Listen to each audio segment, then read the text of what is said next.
palette is like a keyboard, you know? I always tell my students that too. That's the way they think of their palette. It's just like having a piano in front of them with 88 keys. You got to know where everything is, and you lay it all out there, and everything can come out of that.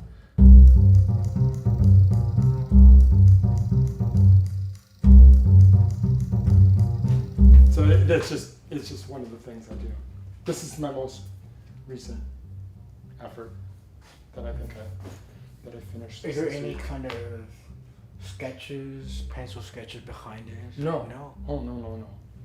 I never do that, and I didn't do that ever before. My work has always been improvisational, and I very much am interested in that. I do the works on paper all the time, and in between the paintings, I'm doing the works on paper,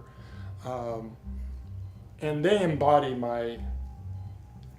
that's where my thinking is.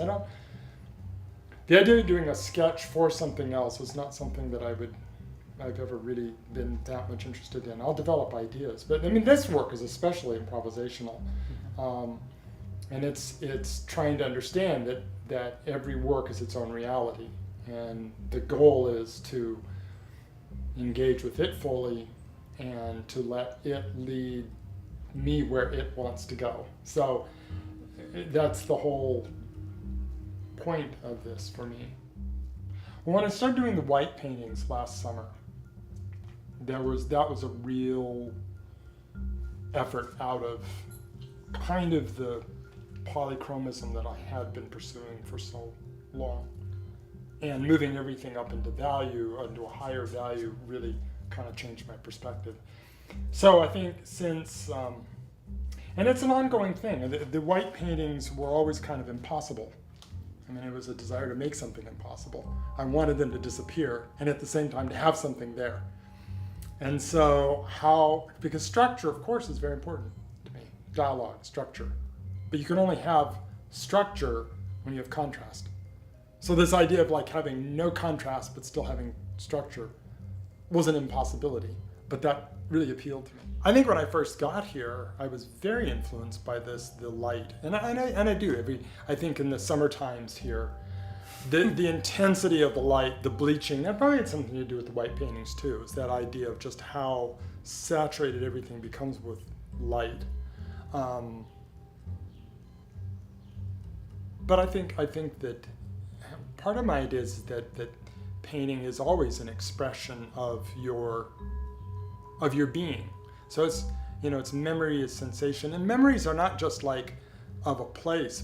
It's kind of like being in a place. So it's sort of memories of being, and I kind of think that's what my paintings are about these days. Anyways, is they're about themselves. They're about the actions. They're about the embodied gesture. They're about their own reality. I never would have thought that I would have come to Texas at all. I never. It was, even though that you know Nancy probably from phones. Well, yeah, that show happened. I was in New York, and she did this show of the artists from our gallery, Ruth Siegel Gallery, and I thought, well, okay, Texas, fine. My painting went down to Texas. It's just very interesting. Then you would never expect yourself physically, but here we are, and we've been here now 24 years. Yeah. One of the impressions as an artist coming here and coming from the circles that I was part of is there was a certain kind of contemporary art provincialism in Dallas in a way where I came from a tradition I came from a group of artists that were very much thinking about the whole history of Western art.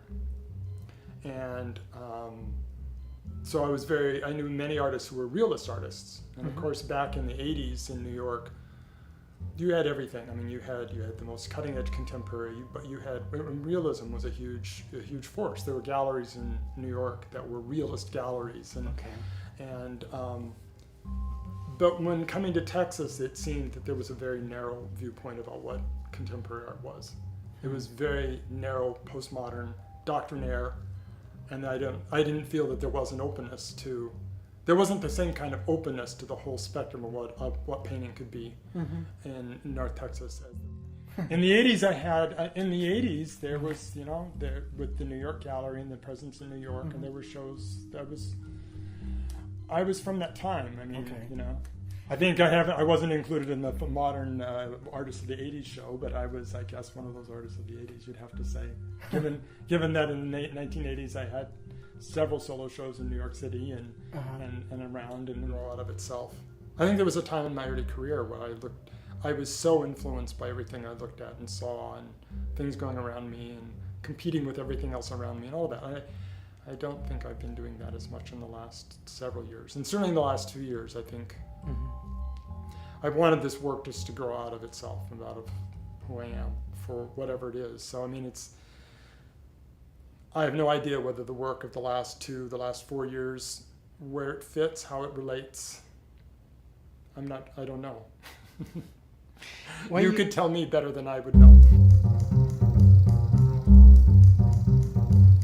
As abstract as my paintings are these days, I don't think of them in terms of landscape.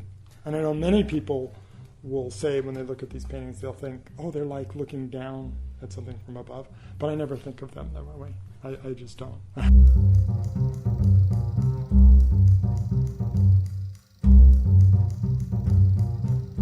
don't know, it's interesting. That's one of the nice things about works on paper where you use the water media is that it holds its own so very well. And I've seen paintings where they've done a kind of an effect like that in oil painting. But I don't know, there's something about canvas that, I don't know if they always hold out. So I'm not sure how I would do it. But I thought about it. I thought about I wonder if I could have big passages like that that would come out of the oil painting. These seem kind of had the magic effect, almost like some forms swim in and out, just without any obstacle. They can just go in and out so easily. Yeah, I know, it's really kind of neat.